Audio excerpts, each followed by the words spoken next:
Welcome two triple profit analytics weekly stock market view date 23rd August. ഇന്ന് നമ്മൾ cover ചെയ്യുന്നത് 25th മുതൽ 29th August വരെയുള്ള വീക്കാണ്. അടുത്ത ആഴ്ചയിൽ 27th വെഡ്നസ്ഡേ ശ്രീ ഗണേഷ് ചതുർത്ഥിയുടെ ഹോളിഡേ വരുന്നതുകൊണ്ട് നമുക്ക് അടുത്ത ആഴ്ചയിൽ 4 വർക്കിംഗ് ഡേയ്സ് മാത്രമേ ഉണ്ടാവുകയുള്ളൂ.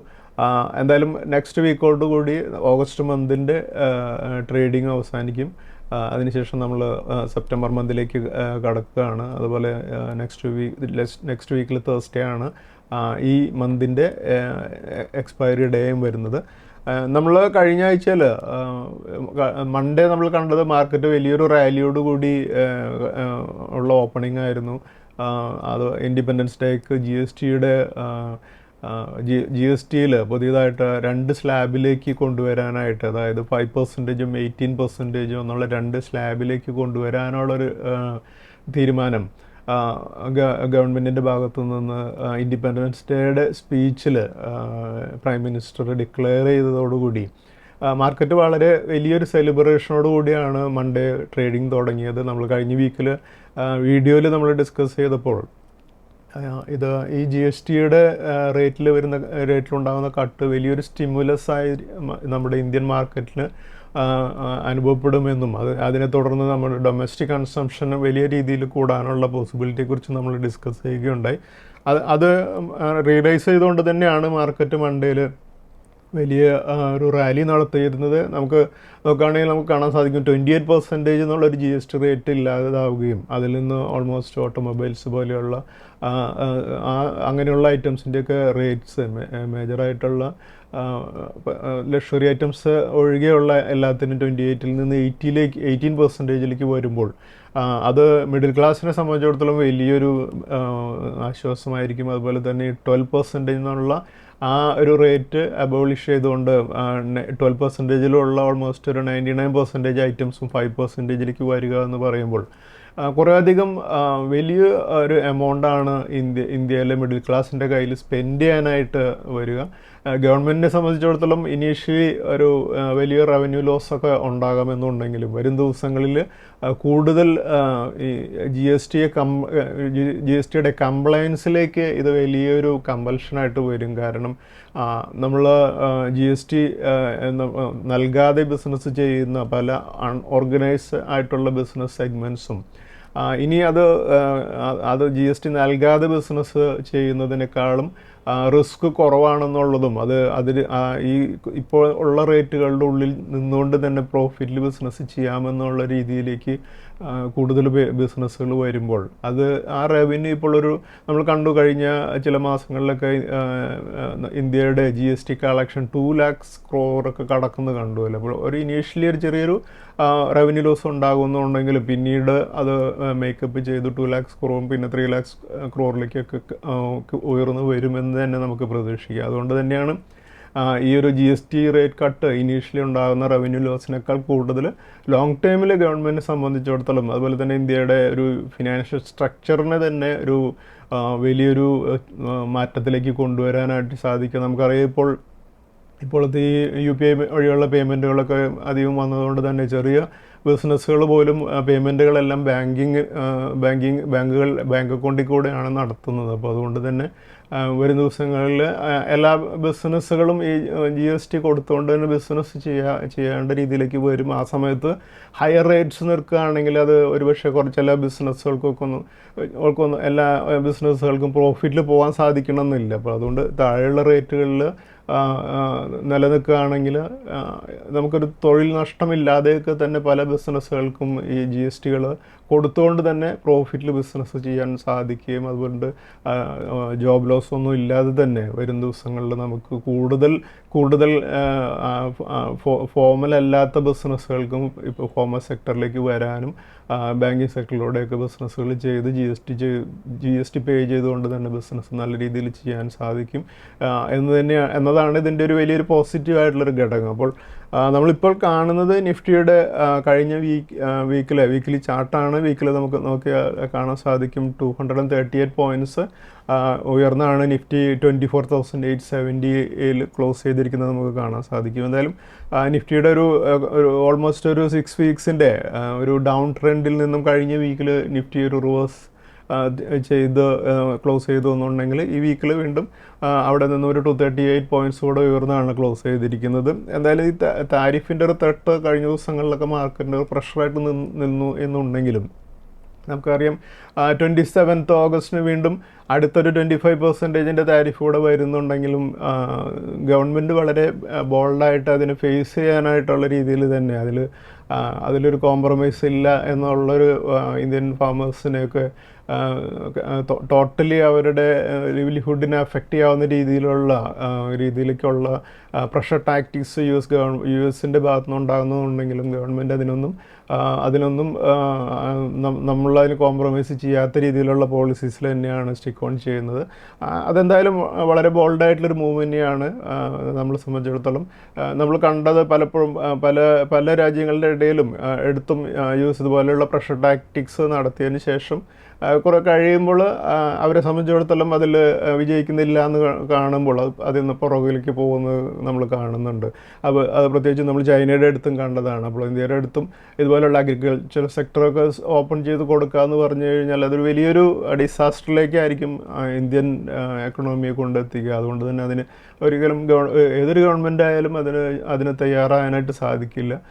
എന്തായാലും ഇത് റഷ്യയും ഉക്രൈനുമായിട്ടുള്ള ഒരു ക്രൈസിസ് ഒരു സൊല്യൂഷനിലേക്ക് വരികയാണെങ്കിൽ ഇന്ത്യയെ സംബന്ധിച്ചിടത്തോളം ഇപ്പോഴത്തെ ഒരു പ്രശ്നത്തിന് ഒരു സൊല്യൂഷനാകും.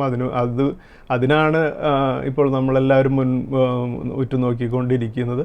എന്തായാലും ഇന്ത്യയെ സംബന്ധിച്ചിടത്തോളം ഈ ഒരു താരിഫ് വരുന്നത് ഇന്ത്യൻ മാർക്കറ്റ് വലിയ രീതിയിലുള്ളൊരു ഇമ്പാക്റ്റ് മാർക്കറ്റിനുണ്ടാകുമെന്ന് ഞാൻ കരുതുന്നില്ല. കാരണം ഈ ഒരു പ്രഷർ ടാക്ടിക്സ് ആണ് അതിനെ ഫേസ് ചെയ്ത് ഇന്ത്യ മുന്നോട്ട് പോകും എന്നുള്ളതിൻ്റെ ഒരു കൃത്യമായിട്ടുള്ള ഒരു ട്രെൻഡ് നമുക്ക് കഴിഞ്ഞ ദിവസങ്ങളിൽ മാർക്കറ്റിൽ നിന്ന് കണ്ടു. വലിയ ഷാർപ്പായുള്ള സെൽ ഓഫ് ഒന്നും നമ്മുടെ മാർക്കറ്റിൽ ഈ 25% താരിഫ് വന്നിട്ടും ഉണ്ടായിട്ടില്ല. ഇനി നമ്മളൊരു കാര്യം നോക്കുകയാണെങ്കിൽ ഈ 25% താരിഫ് വന്നാൽ തന്നെ പല ബിസിനസ്സുകൾക്കും എസ്പെഷ്യലി ടെക്സ്റ്റൈൽ ബിസിനസ്സിനൊന്നും യു എസിലേക്ക് എക്സ്പോർട്ട് ചെയ്യാൻ സാധിക്കില്ല. കാരണം അത്രയും താരിഫിൽ പ്രോഫിറ്റ് ഉണ്ടാകില്ല. അപ്പോൾ ഇത് 50%-ലേക്കോ അല്ലെങ്കിൽ ഇനി 100%-ലേക്കോ ഒന്നും മാറിയതുകൊണ്ട് വലിയ ഇമ്പാക്റ്റും വരാൻ പോകുന്നില്ല. അപ്പോൾ 25% താരിഫ് വന്നിട്ടും വലിയ ഇമ്പാക്റ്റ് ഇല്ലാതെ നിൽക്കുന്നുണ്ട് എന്നുണ്ടെങ്കിൽ 50%-ലേക്ക് മാറിയാലും അതിന് പ്രത്യേകിച്ച് വലിയ വ്യത്യാസമൊന്നും വരുമെന്ന് ഒന്നും കരുതേണ്ട. എന്തായാലും കഴിഞ്ഞ ദിവസത്തിൽ നമ്മളുടെ യു എസ് ഗവൺമെൻറ്റിൻ്റെ ഭാഗത്തു നിന്നുള്ള ഇപ്പോഴത്തെ ഏറ്റവും വലിയ പ്രശ്നം അവരെ സംബന്ധിച്ചുള്ള ആ ട്രേഡ് ഡെഫിസിറ്റാണ് ഇന്ത്യയിൽ നിന്നുള്ള നമുക്കറിയാം. കുറേയധികം ട്രേഡ് ഡെഫിസിറ്റ് യു എസിനുണ്ട് ഇന്ത്യയുമായിട്ടുള്ള ബിസിനസ്സിൽ നിന്ന്. അപ്പോൾ ചൈന വേൾഡിൻ്റെ ഒരു മാനുഫാക്ചറിങ് ഹബ്ബായിട്ട് മാറിയപ്പോൾ ഇന്ത്യ അതേസമയം നമുക്കറിയാം ഇന്ത്യൻ ടാലൻ്റാണ് ഇന്ന് ടെക്നോളജിയെ ഈവൻ യു എസിലെ പ്രധാനപ്പെട്ട എല്ലാ കമ്പനികളും ഇന്ത്യൻ ടാലൻ്റാണ് അവിടുത്തെ ടെക്നോളജി വർക്ക് ചെയ്യുന്നത്. അപ്പോൾ അത് കഴിഞ്ഞ ദിവസം U S president Donald Trump ഇന്ത്യയിൽ നിന്നുള്ള റിക്രൂട്ട്മെൻറ്റ് കുറയ്ക്കണമെന്ന് അവിടെയുള്ള IT കമ്പനികളുടെ ഹെഡ്സിനോട് പറയുകയുണ്ടായി. പക്ഷേ ഇത് ചൈനയാണ് മാനുഫാക്ചറിങ് ചെയ്യുന്നതെന്നുണ്ടെങ്കിൽ ഇന്ന് ഇന്ത്യൻ ടാലൻ്റാണ് ടെക്നോളജി വേൾഡിൽ ഹാൻഡ് ചെയ്യുന്നതെന്നുള്ളതൊരു ഒരു യാഥാർത്ഥ്യമാണ്. അപ്പോൾ അതിൽ നിന്നും പെട്ടെന്ന് തന്നെ റിവേഴ്സ് ചെയ്യാനായിട്ട് യു എസിന് താല്പര്യമുണ്ട് എന്നുണ്ടെങ്കിൽ പോലും പറ്റാത്തൊരു നിലയിലേക്ക് ഇത് ഗ്ലോബൽ ലെവലിൽ തന്നെ ഒരു ഡെവലപ്മെൻറ്റ് നടന്നിട്ടുള്ളതാണ്. അത് 2000-ന് ശേഷം കഴിഞ്ഞ 25 വർഷം കൊണ്ടുണ്ടായൊരു ഡെവലപ്മെൻറ്റാണ്, അല്ലാതെ പെട്ടെന്നൊരു ദിവസം കൊണ്ടുണ്ടായതല്ല.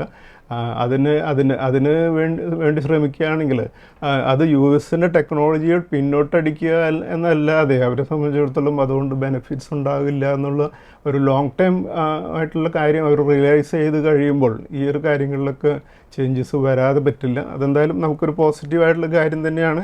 കാരണം ഇങ്ങനെയുള്ളൊരു സാഹചര്യം വന്നതുകൊണ്ട് നമ്മൾ കുറേയധികം കാര്യങ്ങളിൽ പ്രിക്കോഷൻ എടുക്കുകയും അതിന് വേണ്ടിയിട്ട് ഇന്ത്യ കുറേയധികം കാര്യങ്ങൾ ഇതെല്ലാം കണ്ടുകൊണ്ട് തന്നെ ഇപ്പോൾ പ്രിപ്പയർ ചെയ്തുകൊണ്ടിരിക്കുന്നുണ്ട്. നമുക്കറിയാം ഈ വർഷം അവസാനത്തിന് മുമ്പ് തന്നെ ഇന്ത്യയുടെ സ്വന്തമായിട്ടുള്ള ചിപ്പ് മാനുഫാക്ചറിങ് ടാറ്റയുടെ ഒരു കമ്പനി മാനുഫാക്ചറിങ് ചെയ്യുന്നുണ്ട്. ഓൾമോസ്റ്റ് ഒരു 10 കമ്പനിയോളം ചിപ്പ് മാനുഫാക്ചറിങ്ങിനുള്ള കാര്യങ്ങൾ ചെയ്തുകൊണ്ടിരിക്കുന്നുണ്ട്. അതൊക്കെ വളരെ പോസിറ്റീവായിട്ടുള്ള രീതിയിലേക്ക് ഇന്ത്യൻ ടെക്നോളജിയിലുണ്ടാകാൻ പോകുന്ന ഡെവലപ്മെൻറ്റ്സിനെയാണ് സൂചിപ്പിക്കുന്നത്. അതുപോലെ കഴിഞ്ഞ വീക്കിൽ സെൻസെക്സ് 739 പോയിൻറ്റ്സോടെ ഉയർന്ന് 81,306 ക്ലോസ് ചെയ്തിരിക്കുന്നത്. നമ്മളിപ്പോൾ കാണുന്നത് നിഫ്റ്റിയുടെ മിഡ് ക്യാപ്പ് ഇൻഡെക്സ് ആണ്. മിഡ് ക്യാപ്പ് ഇൻഡെക്സ് 1125 പോയിൻറ്റ്സിൻ്റെ ഒരു റാലിയോട് കൂടി 57,629 കഴിഞ്ഞ വീക്കിൽ ക്ലോസ് ചെയ്തത്. അതുപോലെ നിഫ്റ്റിയുടെ സ്മോൾ ക്യാപ്പ് ഇൻഡെക്സ് 372 പോയിൻറ്റ്സ് ഉയർന്ന് 17,919 പോയിൻറ്റ്സിലാണ് ക്ലോസ് ചെയ്തിരിക്കുന്നത്. കഴിഞ്ഞ ആഴ്ചയിൽ മാർക്കറ്റ് വളരെ പോസിറ്റീവായിട്ട് മൺഡേയിൽ ഓപ്പൺ ചെയ്തതിൻ്റെ പ്രധാനപ്പെട്ട ഒരു കാരണം S&P ഇന്ത്യയുടെ റേറ്റിംഗ് അപ്ഗ്രേഡ് ചെയ്ത് BBB- നിന്നും BBBയിലേക്ക് മാറ്റിയിട്ടുണ്ടായിരുന്നു. എന്തായാലും ഇപ്പോഴത്തെ ഈ ഒരു താരിഫിൻ്റെ ഒരു കൺഫ്യൂഷനിടയിലൊക്കെ ഇതുപോലെ ഉള്ള ഒരു അപ്ഗ്രേഡിങ് വന്നിട്ടുള്ളത് എന്തായാലും ഇന്ത്യൻ മാർക്കറ്റിനെ സംബന്ധിച്ചിടത്തോളം വളരെ പോസിറ്റീവായിട്ടുള്ളൊരു കാര്യമാണ്. അതുപോലെ നമ്മൾ കഴിഞ്ഞ വീക്കിലെ വീഡിയോയിലും ഡിസ്കസ് ചെയ്തൊരു കാര്യമാണ് മാരുതിക്കൊക്കെ ഇതുപോലെയുള്ള GST റേറ്റ് കട്ട് വരികയാണെങ്കിൽ ഇതുപോലെ പുതിയ അനൗൺസ്മെൻ്റ് ഒക്കെ വന്നിട്ടുള്ളത് എന്തായാലും വളരെ ഫേവറബിൾ ആയിരിക്കും എന്നുള്ള കാര്യം. അപ്പോൾ പല സ്മോൾ കാർസിൻ്റെയൊക്കെ GST റേറ്റ് 28% നിന്നും 18% മാറുകയാണെങ്കിൽ കുറേയധികം കാറുകളുടെ വില കാര്യമായിട്ട് കുറയാനുള്ള പോസിബിലിറ്റി ഉണ്ട്. അതുകൊണ്ട് തന്നെയാണ് കഴിഞ്ഞ ആഴ്ചയിൽ auto index Nifty auto index വലിയ രീതിയിൽ ഒരു റാലി നടത്തുകയുണ്ടായി. നമ്മളിപ്പോൾ കാണുന്നത് നിഫ്റ്റി ഓട്ടോ ഇൻഡെക്സ് ആണ്. നിഫ്റ്റി ഓട്ടോ ഇൻഡെക്സ് കഴിഞ്ഞ ആഴ്ചയിൽ 1210 പോയിൻറ്റ്സിൻ്റെ വലിയൊരു റാലിയോടുകൂടി 5% ഉയർന്നാണ് 25,329 ക്ലോസ് ചെയ്തിരിക്കുന്നത് നമുക്ക് കാണാൻ സാധിക്കും. അതുകൊണ്ട് തന്നെ വരും ദിവസങ്ങളിൽ നമുക്ക് ഇന്ത്യയിലെ ഓട്ടോമൊബൈൽ സെക്ടർ വളരെ നല്ല രീതിയിലുള്ള പെർഫോമൻസ് ആണ് നമുക്ക് പ്രതീക്ഷിക്കാവുന്നത്. ഓട്ടോമൊബൈൽസിൽ നമ്മൾ കഴിഞ്ഞ ആഴ്ചയിൽ കണ്ട ഏറ്റവും വലിയ റാലി നടത്തിയ കമ്പനിയാണ് മാരുതി. 10.92% ഉയർന്ന, അല്ലെങ്കിൽ 1,413 റുപ്പീസാണ് സ്റ്റോക്ക് ഉയർന്ന് 14,349 കഴിഞ്ഞ വീക്കിൽ മാരുതി ക്ലോസ് ചെയ്തിരിക്കുന്നത് നമുക്ക് കാണാൻ സാധിക്കും. മാരുതി ഒരു ഓൾ ടൈം ഹൈയിലേക്ക് മൂവ് ചെയ്തിരിക്കുന്നത് ഈ ഒരു വളരെ ഫേവറബിൾ ആയിട്ടുള്ള GST റേറ്റ് കട്ടിൻ്റെ ഒരു ഡിസിഷനോടുകൂടി മൂവ് ചെയ്തിട്ടുണ്ട്. അതുപോലെ നമ്മൾ കണ്ട ഒരു വലിയൊരു മൂവ്മെൻറ്റാണ് TVS മോട്ടോർ എന്നുള്ള കമ്പനി. ടു വീലേഴ്സിൻ്റെ മാനുഫാക്ചറായിട്ടുള്ള TVS മോട്ടോർ 9% അല്ലെങ്കിൽ 274 റുപ്പീസ് ഉയർന്ന് 3,294 മൂവ് ചെയ്തിട്ടുണ്ട്. ഈ TVS മോട്ടോറെല്ലാം നമുക്കറിയാം ഇന്ത്യയിൽ വളരെയധികം യൂസ് ചെയ്യുന്ന ടു വീലേഴ്സിൻ്റെ മാനുഫാക്ചർ ചെയ്യുന്നൊരു കമ്പനിയാണ്. ഈ TVS മോട്ടറൊക്കെ നമുക്ക് വർഷങ്ങൾക്ക് മുമ്പ് ജസ്റ്റ് ഒരു 250 ലെവലിലാണ് ട്രേഡ് ചെയ്തുകൊണ്ടിരുന്നത്. ഈ TVS മോട്ടർ എൻ്റെ പോർട്ട്ഫോളിയോയിൽ ഇപ്പോഴും ഒരു 250 ലെവലിൽ വാങ്ങിയ സ്റ്റോക്കുകൾ ഹോൾഡ് ചെയ്യുന്നുണ്ട്. അപ്പോൾ TVS മോട്ടറൊക്കെ കുറേ സമയം ആ ഒരു ലെവലിൽ കുറേ കാലം ട്രേഡ് ചെയ്തതിന് ശേഷമാണ് ഇപ്പോഴത്തെ ഒരു അപ്വേർഡ് മൂവ്മെൻറ്റ് വന്നതിന് ശേഷം ഇപ്പോൾ വലിയൊരു റാലിയുടെ കൂടെ 3,000 മുകളിലേക്കൊക്കെ വന്നിട്ടുള്ളത്. TVS മോട്ടറെല്ലാം ഇനി വരും ദിവസങ്ങളിലും വളരെ നല്ല രീതിയിൽ തന്നെ പെർഫോം ചെയ്യാനുള്ള പോസിബിലിറ്റിയും ഉള്ള സ്റ്റോക്കുകളാണ്. അതുപോലെ നമ്മൾ വീഡിയോയിൽ നമ്മൾ ഒരു ഹൈ വാല്യൂഡ് സ്റ്റോക്സ് ഒരു 20% ഒക്കെ മൂവ് ചെയ്യാൻ പോസിബിലിറ്റി ഉള്ള ഹൈ വാല്യൂഡ് സ്റ്റോക്സിനെ കുറിച്ച് നമ്മൾ വീഡിയോയിൽ ഡിസ്കസ് ചെയ്യാറുള്ള ചില സ്റ്റോക്കുകൾ നമുക്ക് ഒന്ന് നോക്കാം. അതിൽ നമ്മുടെ ആദ്യത്തെ കമ്പനിയാണ് Zen Technologies. Aerospace and defence എന്നുള്ള ഇൻഡസ്ട്രി എന്നുള്ള സ്റ്റോക്ക് കഴിഞ്ഞ ദിവസത്തിൽ ഒരു 5% ഉയർന്ന് 1,462 ക്ലോസ് ചെയ്തിരിക്കുന്നത്. സെൻ ടെക്നോളജി നമുക്ക് നമ്മുടെ വാച്ച് ലിസ്റ്റിൽ കീപ്പ് ചെയ്യേണ്ട ഒരു സ്റ്റോക്കാണ്. വരും ദിവസങ്ങളിൽ നല്ല രീതിയിൽ പെർഫോം ചെയ്യാവുന്ന ഒരു സ്റ്റോക്ക് കൂടിയാണ് സെൻ ടെക്നോളജീസ്. അതുപോലെ home first finance company, housing finance എന്നുള്ള ഇൻഡസ്ട്രിയിൽ നിന്നുള്ള ഈ കമ്പനി കഴിഞ്ഞ ദിവസത്തിൽ 1,307 ക്ലോസ് ചെയ്തിരിക്കുന്നത്. ഹോം ഫിനാൻസും വരും ദിവസങ്ങളിൽ ഹോം ഫസ്റ്റ് ഫിനാൻസും വളരെ നല്ല രീതിയിൽ പെർഫോം ചെയ്യാവുന്ന ഒരു കമ്പനിയാണ്. അതുപോലെ യൂണോമിൻ്റെ ഓട്ടോ പാർട്സ് ആൻഡ് എക്യുപ്മെൻ്റ് എന്നുള്ള ഇൻഡസ്ട്രിയിൽ നിന്നുള്ള കമ്പനി 1,265 വലിയൊരു റാലി നടത്തിയാണ് കഴിഞ്ഞ വീക്കിൽ ക്ലോസ് ചെയ്തിരിക്കുന്നത് നമുക്ക് കാണാൻ സാധിക്കും. യൂണോമിൻ്റെയും വരും ദിവസങ്ങളിൽ നല്ല രീതിയിൽ പെർഫോം ചെയ്യാവുന്ന ഒരു സ്റ്റോക്കാണ്. അതുപോലെ മറ്റൊരു കമ്പനിയാണ് JB കെമിക്കൽസ് ആൻഡ് ഫാർമസ്യൂട്ടിക്കൽസ് എന്നുള്ള കമ്പനി, ഫാർമസ്യൂട്ടിക്കൽസ് ഇൻഡസ്ട്രിയിൽ നിന്നുള്ള ഈ കമ്പനി കഴിഞ്ഞ വീക്കിൽ 1747 ക്ലോസ് ചെയ്തിരിക്കുന്നത്.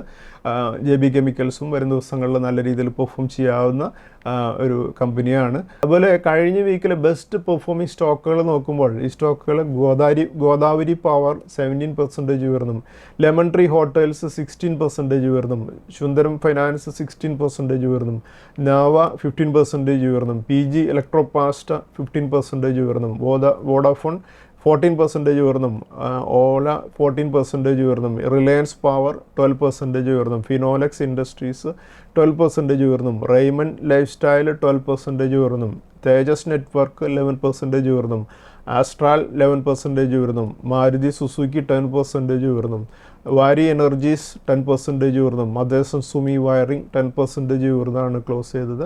ഈ സ്റ്റോക്കുകളെല്ലാം ഒരു അപ് ട്രെൻഡിലുള്ളതുകൊണ്ട് തന്നെ നമുക്ക് ഈ സ്റ്റോക്കുകൾ നമ്മുടെ വാച്ച് ലിസ്റ്റിൽ കീപ്പ് ചെയ്യാം. അതുപോലെ കഴിഞ്ഞ വീക്കിൽ 4 ഇൻസ്റ്റിറ്റ്യൂഷൻസിൻ്റെ ഡാറ്റ നോക്കുമ്പോൾ FIs 1559.6 ക്രോർസിൻ്റെ സെല്ലേഴ്സ് ആയിരുന്നു. അതേസമയം ഡൊമസ്റ്റിക് ഇൻസ്റ്റിറ്റ്യൂഷൻസ് 10,388.3 ക്രോർസിൻ്റെ ബയേഴ്സും ആയിരുന്നു. അടുത്തായി നമുക്കിനി നിഫ്റ്റിയുടെ അനാലിസിസിലേക്ക് കിടക്കാം. നമ്മളിപ്പോൾ കാണുന്നത് നിഫ്റ്റിയുടെ കഴിഞ്ഞ വീക്കിലെ ട്രേഡിംഗ് പാറ്റേൺ ആണ്. 14th ഓഗസ്റ്റിന് നിഫ്റ്റി ക്ലോസ് ചെയ്തിരുന്നത് 24,631 18th ഓഗസ്റ്റിൽ 245 പോയിൻറ്റ്സിൻ്റെ ഒരു റാലിയോടുകൂടിയാണ് നിഫ്റ്റി ക്ലോസ് ചെയ്തത്. അതിനുശേഷം 19th ഓഗസ്റ്റിന് 103 പോയിൻറ്റ്സ് കൂടെ ഉയർന്നു. 20th ഓഗസ്റ്റിന് 69 പോയിൻറ്റ്സ് ഉയർന്നു. 21st ഓഗസ്റ്റിന് 33 പോയിൻറ്റ്സ് കൂടെ ഉയർന്ന നിഫ്റ്റി ഫ്രൈഡേയിൽ പക്ഷേ 213 പോയിൻറ്റ്സിൻ്റെ ഒരു ഡിപ്പോട് കൂടി ക്ലോസ് ചെയ്തിരിക്കുന്നത് 24,870 എന്തായാലും നിഫ്റ്റി കഴിഞ്ഞ വീക്കിൽ 238 പോയിൻറ്റ്സ് ഉയർന്നാണ് ക്ലോസ് ചെയ്തിരിക്കുന്നത്. നമ്മളിപ്പോൾ കാണുന്നത് നിഫ്റ്റിയുടെ മന്ത്ലി ചാർട്ടിൽ നമുക്ക് കാണാം, ഓഗസ്റ്റ് മന്ത് നെഗറ്റീവ് ട്രെൻഡിൽ നിന്നും ഒരു പോസിറ്റീവ് ട്രെൻഡിലേക്ക് വന്നിട്ടുണ്ട്. 101 പോയിൻറ്റ്സ് കൂടെ ഉയർന്നാണ് ഇപ്പോൾ ഓഗസ്റ്റ് മന്തിൽ നിഫ്റ്റി ട്രേഡ് ചെയ്തുകൊണ്ടിരിക്കുന്നത്. എന്തായാലും അടുത്ത വീക്കിലൂടെ ഒരു പോസിറ്റീവ് ട്രെൻഡിൽ ട്രേഡ് ചെയ്താൽ ഓഗസ്റ്റ് മന്ത് നമുക്കൊരു പോസിറ്റീവ് ക്ലോസ് കിട്ടും എന്ന് നമുക്ക് എക്സ്പെക്റ്റ് ചെയ്യാം. അതുപോലെ നമുക്ക് നിഫ്റ്റിയുടെ വീക്കിലി ചാർട്ടിൽ പ്രധാനപ്പെട്ട DMAs മാർക്ക് ചെയ്തിരിക്കുന്നത് കാണാൻ നമുക്ക് 200 DMA വരുന്നത് 24,063 100 DMA വരുന്നത് 24,633 50 DMA വരുന്നത് 24,730 20 DMA വരുന്നത് 25,013 എന്തായാലും നിഫ്റ്റിയുടെ ഒരു ക്ലിയർ ആയിട്ടൊരു സപ്പോർട്ട് ഉണ്ടായിരുന്നത് 200 DMA ആയിട്ടുള്ള 24,063 ലെവലിലാണ്. ഈ സപ്പോർട്ട് ലെവൽ എന്തായാലും ഹോൾഡ് ചെയ്യും എന്ന് തന്നെ നമുക്ക് പ്രതീക്ഷിക്കാം. അതുപോലെ നമ്മൾ ഡെയിലി ചാർട്ടിൽ പ്രധാനപ്പെട്ട സപ്പോർട്ട് റെസിസ്റ്റൻസ് ലെവലുകൾ മാർക്ക് ചെയ്യുമ്പോൾ പിവറ്റ് പോയിൻ്റ് ആയിട്ട് നിൽക്കുക 24,958 അതിന് മുകളിൽ റെസിസ്റ്റൻസ് ലെവലുകൾ 25,259 25,669 25,994 26,381 എന്നീ ലെവൽസ് ആയിരിക്കും. അതേസമയം 24,958 താഴെ സപ്പോർട്ട് ലെവലുകൾ 24,764 24,463 23,994 23,381 23,242 22,669 21,743 എന്നീ ലെവൽസ് ആയിരിക്കും. അതുപോലെ നമ്മൾ നെക്സ്റ്റ് വീക്കിലേക്ക് ഒരു വീക്കിലി റേഞ്ച് ഫിക്സ് ചെയ്യുമ്പോൾ അപ്പർ റേഞ്ച് 25,994 ലോവർ റേഞ്ച് 23,994 ആയിരിക്കും. പിവറ്റ് പോയിൻ്റ് ആയിട്ട് നിൽക്കുക 24,958 ആയിരിക്കും. നെക്സ്റ്റ് നമുക്ക് അടുത്ത ആഴ്ചയിൽ ഇൻവെസ്റ്റ്മെൻറ്റ് സ്ട്രാറ്റജീസിലേക്ക് കടക്കുമ്പോൾ നമ്മുടെ ഇന്നത്തെ സ്റ്റോക്ക് ഓഫ് ദി വീക്കായിട്ട് നമ്മൾ ഡിസ്കസ് ചെയ്യുന്ന സ്റ്റോക്ക് നാവയാണ്. Nava limited power electric utilities എന്നുള്ള സെഗ്മെൻറ്റിലുള്ള കമ്പനിയാണ്. ഈ കമ്പനി കഴിഞ്ഞ വീക്കിൽ ഒരു അപ് ട്രെൻഡോട് കൂടി 671 ക്ലോസ് ചെയ്തിരിക്കുന്നത്. നാവ ലിമിറ്റഡ് നെക്സ്റ്റ് വീക്കിൽ ഒരു 671 മുകളിലേക്ക് ട്രേഡ് ചെയ്യുകയാണെങ്കിൽ അടുത്ത ഒരു റെസിസ്റ്റൻസ് ലെവലായിട്ടുള്ള ഒരു 740 ലെവലിലേക്കുള്ളൊരു മൂവ്മെൻറ്റാണ് നമ്മൾ എക്സ്പെക്റ്റ് ചെയ്യേണ്ടത്. അതുകൊണ്ട് നമ്മുടെ ഇന്നത്തെ stock of the week Nava limited ആണ്. അതുപോലെ നമ്മൾ ഇന്നത്തെ ട്രിപ്പിൾ ടെക്നിക്കൽ പിക്കായിട്ട് നമ്മൾ ഡിസ്കസ് ചെയ്യുന്ന സ്റ്റോക്ക് HBL എഞ്ചിനീയറിംഗ് ആണ്. ഈ സ്റ്റോക്ക് ഒരു 800 ലെവലിലാണ് കഴിഞ്ഞ വീക്കിൽ വന്ന് ക്ലോസ് ചെയ്തിരിക്കുന്നത്. HBL എഞ്ചിനീയറിംഗ് നമുക്ക് നെക്സ്റ്റ് വീക്കിൽ 800 മുകളിലേക്ക് ഒരു മൂവ്മെൻറ്റ് ലഭിക്കുകയാണെങ്കിൽ 880 എന്നുള്ളൊരു ലെവലിലായിരിക്കും അടുത്ത റെസിസ്റ്റൻസ് ഉണ്ടായിരിക്കുക. അതുപോലെ നമ്മുടെ ഇന്നത്തെ സ്റ്റോക്സ് വിത്ത് ടെക്നിക്കൽ ബ്രേക്ക്ഔട്ട് ഏതൊക്കെയാണെന്ന് നോക്കാം. ഈ സ്റ്റോക്കുകൾ Indus tower, chalet hotel, swan energy, AB capital, അതുപോലെ ആസ്ക് ഓട്ടോ എന്നീ സ്റ്റോക്കുകളാണ്. ഈ സ്റ്റോക്കുകളും ഒരു ടെക്നിക്കൽ ബ്രേക്ക്ഔട്ടോടുകൂടി നിൽക്കുന്ന സ്റ്റോക്കുകളായതുകൊണ്ട് നമുക്ക് നമ്മുടെ വാച്ച് ലിസ്റ്റിൽ കീപ്പ് ചെയ്യാം. Thank you. സെബി നൽകുന്ന രജിസ്ട്രേഷനും നിസം സർട്ടിഫിക്കേഷനും റിസർച്ച് അനലിസ്റ്റിന്റെ പ്രകടനത്തിന് ഒരു ഉറപ്പും നൽകുന്നില്ല. സെക്യൂരിറ്റീസ് മാർക്കറ്റുകളിലെ നിക്ഷേപം നഷ്ടസാധ്യതകൾക്ക് വിധേയമാണ്. നിക്ഷേപിക്കുന്നതിന് മുമ്പ് ബന്ധപ്പെട്ട എല്ലാ രേഖകളും ശ്രദ്ധാപൂർവം വായിക്കുക. ഇന്ന് ഉദ്ധരിച്ച സെക്യൂരിറ്റികൾ ഉദാഹരണങ്ങൾ മാത്രമാണ്, റെക്കമെൻഡേഷൻസ് അല്ല.